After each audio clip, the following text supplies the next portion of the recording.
चीन दुनिया का वो देश जो ज्यादातर मुल्कों की आंखों की किरकिरी बन चुका है और आपको जानकर हैरानी होगी कि दुनिया में चीन के खिलाफ गुस्से का सबब सिर्फ कोरोना वायरस या उसकी विस्तारवादी नीति नहीं रह गई, बल्कि इस नफरत भरी नज़र का सबब है ड्रैगन की महाशक्ति बनने की ख्वाहिश के लिए दुनिया भर को खतरे में डालने की उसकी नीयत। अगर आप सोच रहे हैं कि दुनिया पर कैसा खतरा है तो चौंकाने वाला खुलासा सुनिए। बायो वेपन के तौर पर कोरोना वायरस को इस्तेमाल करने वाला चीन पारंपरिक युद्ध के लिए महाविनाश के हथियार बनाने में जुटा हुआ है। चीन के प्रेसिडेंट ने एक ऐसे प्रोजेक्ट को हरी झंडी दे दी है जिसकी बदौलत चीन को एटमी हथियारों की दुनिया का शहंशाह बनने से कोई रोक नहीं पाएगा। तो प्रोजेक्ट क्या है, इस रिपोर्ट में पूरी डिटेल के साथ देखिए।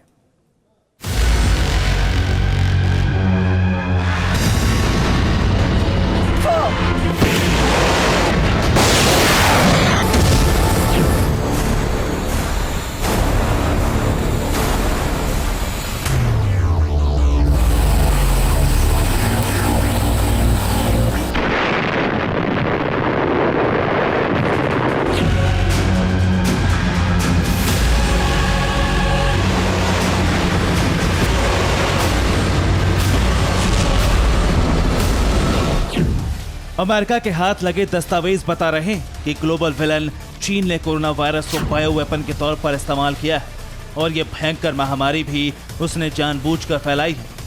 लेकिन विषाणु को हराने के लिए तैयार दुनिया ने महामारी के खिलाफ जंग छेड़कर कार ड्रैगन के तेजाबी मंसूबों पर पानी फेर दिया और रही सही कसर पूरी होगी आने वाले कुछ और दिनों में, जब दुनिया की 75% आबादी हर्ड इम्यूनिटी से वायरस को बेअसर कर देगी। यही वजह है कि चीन ने कोरोना वायरस के सहारे विश्व को दहलाने की निर्भरता छोड़कर रेड कारपेट सरकार ने एक ऐसे प्रोजेक्ट को शुरू किया है जो इस ड्रैगन को दुनिया में ताकतवर बना सकता है।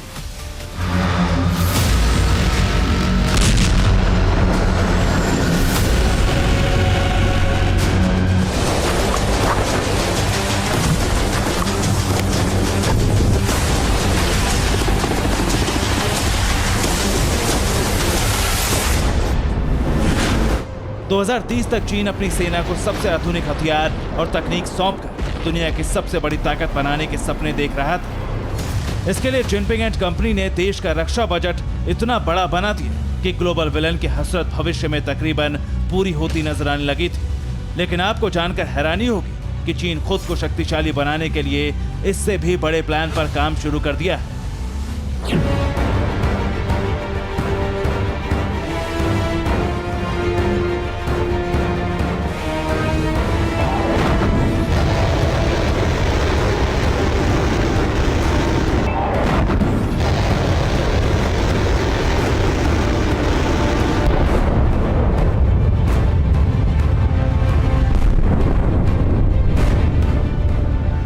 महाशक्ति बनने की ख्वाहिश को पूरा करने के लिए प्रेसिडेंट शी जिनपिंग के आदेश पर प्रोजेक्ट 728 शुरू कर दिया गया है।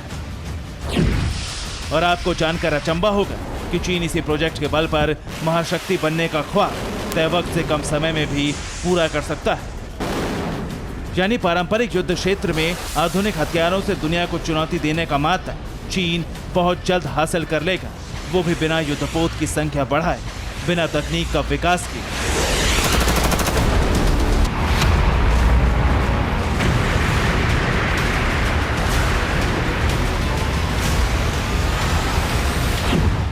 तो क्या ग्लोबल विलन चीन का प्रोजेक्ट 728 कोई खतरनाक इमेजिनेशन है या फिर कोई ऐसा प्रोग्राम जो दुनिया के हर ताकतवर देशों को कमजोर कर देगा?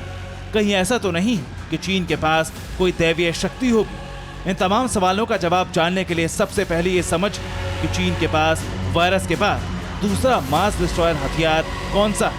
बेशक एटम बम।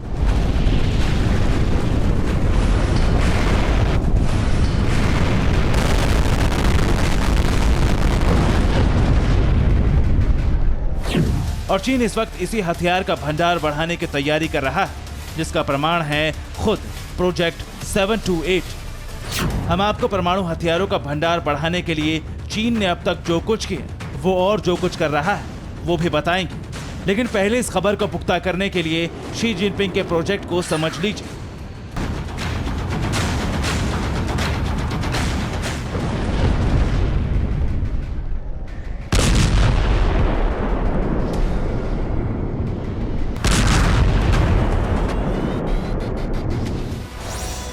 जिनपिंग का प्रोजेक्ट 728 एटम बम निर्माण का कोड है।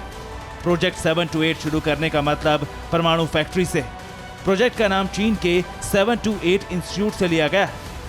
728 इंस्टीट्यूट की स्थापना 8 फरवरी 1970 को की गई थी। चीन में एटम बम बनने से 728 इंस्टीट्यूट बदनाम हो गया था, इसीलिए 72 इंस्टीट्यूट का नाम बदलकर Shanghai nuclear engineering research and design institute किया गया और प्रेसिडेंट शी जिनपिंग ने इसी बदनाम 728 इंस्टीट्यूट के कोड नेम का इस्तेमाल अपने सबसे घातक प्रोजेक्ट को अंजाम देने के लिए किया है, जिसका सीधा मतलब है कि उस बंद पड़े रिएक्टर को शुरू किया जाए, जिनके जरिए प्लूटोनियम को अलग करके न्यूक्लियर बम बनाने की फैक्ट्री नए सिरे से शुरू की जा सके।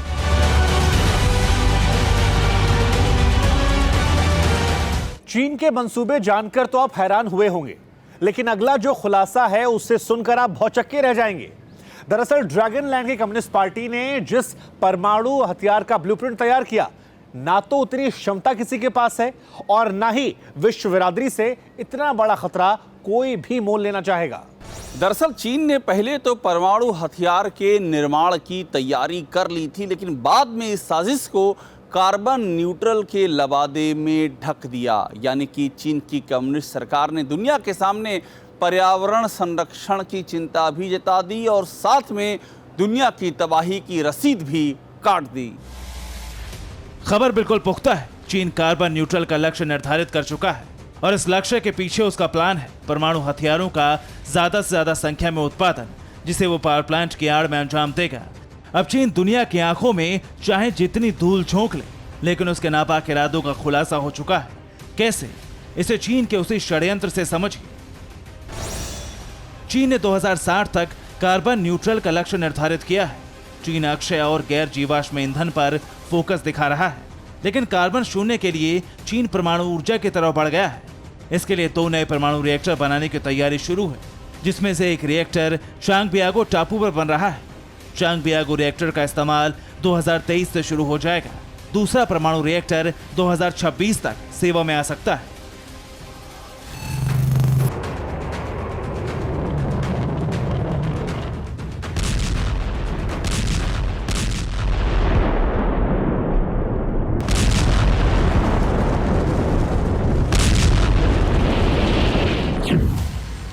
लेकिन आशंका के ठीक अनुकूल चीन इनका निर्माण ऊर्जा के लिए नहीं कर रहा है, बल्कि परमाणु हथियारों के निर्माण के लिए ही कर रहा है, जो प्रोजेक्ट 728 का ही हिस्सा होंगे।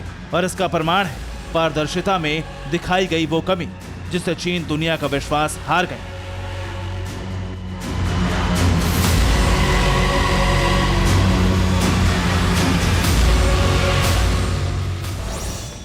दरअसल चीन में पहले से काम कर रहे परमाणु प्लांट को लेकर कभी भी पूरी तरह से पारदर्शिता नहीं दिखाई गई, जबकि 2017 के बाद से तो चीन ने इन परमाणु रिएक्टर्स और संयंत्रों से जुड़ा डेटा शेयर करना भी बंद कर दिया है। इसीलिए आशंका है कि चीन का प्लान अपने एटमी हथियारों के गोदाम को विस्तार देना है। अब आशंका को सटीकता के पैमाने पर थोड़ा और कसते हैं। प्रोजेक्ट 728 के तहत चीन नए रिएक्टर बना रहा है। बनने वाले नए रिएक्टर CFR 600 कैटेगरी के, यानी sodium cooled fast neutron nuclear reactor. इन रिएक्टर्स से प्लूटोनियम पैदा किया जा सकता है। इस प्लूटोनियम का इस्तेमाल हथियार बनाने में होगा।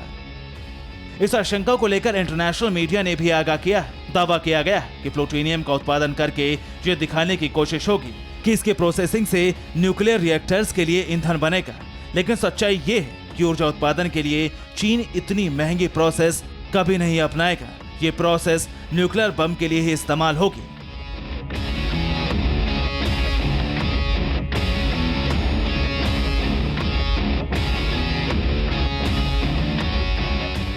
रिपोर्ट्स की माने तो जो चीनी अधिकारी 728 प्रोजेक्ट की देखरेख कर रहे हैं, उनके अलावा रिएक्टर बनाने वाली कंपनियों को भी नहीं पता है कि इस प्लूटोनियम का इस्तेमाल कहां किया जाएगा, ऊर्जा के क्षेत्र में या फिर परमाणु हथियारों के निर्माण में।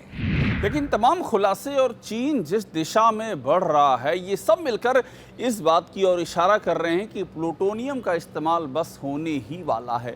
और अगर ऐसा हुआ तो ड्रैगन लैंड दुनिया का सबसे घातक देश हो जाएगा। हालांकि चीन अब भी दुनिया के लिए एक घातक देश ही है, लेकिन अब तक जो उसने किया है उसके या तो सबूत नहीं छोड़े या फिर सबूतों को अपने बढ़ते कद के भार में उसने दबा दिया। लेकिन दुनिया के सैटेलाइट से प्रोजेक्ट 7-8 को ना तो चीन छिपा पाएगा, ना ही खुलकर दिखाने की हिम्मत जुटा पाएगा। लेकिन परमाणु बमों को लेकर हाल ही का जो आकलन सामने आया है, उसने चीन को कुछ छिपाने लायक नहीं छोड़ा है। अमेरिका के पास 6185 सीमित परमाणु बम है, रूस के पास 6500 परमाणु हथियारों का स्टॉक है, लेकिन चीन ने पहले की तुलना में यह स्टॉक 290 से बढ़ाकर 350 न्यूक्लियर बम कर लिया है। यानी जो फ्रांस पहले तीसरे नंबर पर था, वो 300 बमों के स्टॉक के साथ अब चौथे पायदान पर चला गया है। और यह आंकड़ा 2017 के बाद अंतर्राष्ट्रीय बिरादरी से छिपाए गए प्लूटोनियम के डाटा से बड़ा है। यानी चीन के प्रोजेक्ट 7-8 का खुलासा भले ही अब हो रहा हो, लेकिन इसकी तैयारी 2017 में बायोवेपन के विकल्प के रूप में शुरू कर दी गई थी। ये इसलिए भी दावे के साथ कहा जा सकता है क्योंकि 2015 में चीन की एक सीक्रेट फाइल में कोरोना का जिक्र बायोवेपन के रूप में दर्ज है, लेकिन वायरस का खुलासा उसने 2020 में किया। ठीक ऐसे ही उसने परमाणु बमों की संख्या तो बढ़ाई, लेकिन पूरा खुलासा नहीं किया। अब अगर भविष्य का आकलन देखे तो दिमाग भी चकरा सकता है।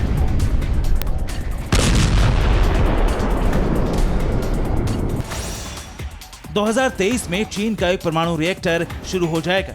इस रिएक्टर की मदद से चीन परमाणु बम बना सकेगा। प्लूटोनियम के लिए दूसरा रिएक्टर 2026 में शुरू होगा।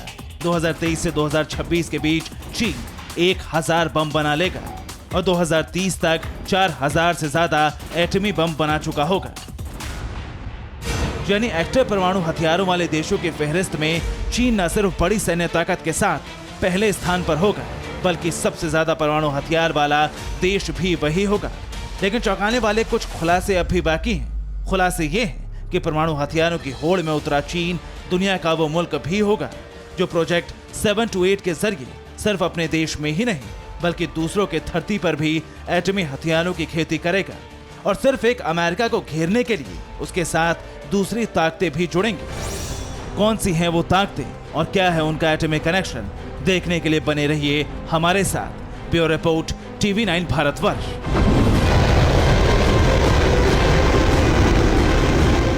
परवाह देश की, सोमवार से शुक्रवार रात 10 बजे TV9 भारतवर्ष पर।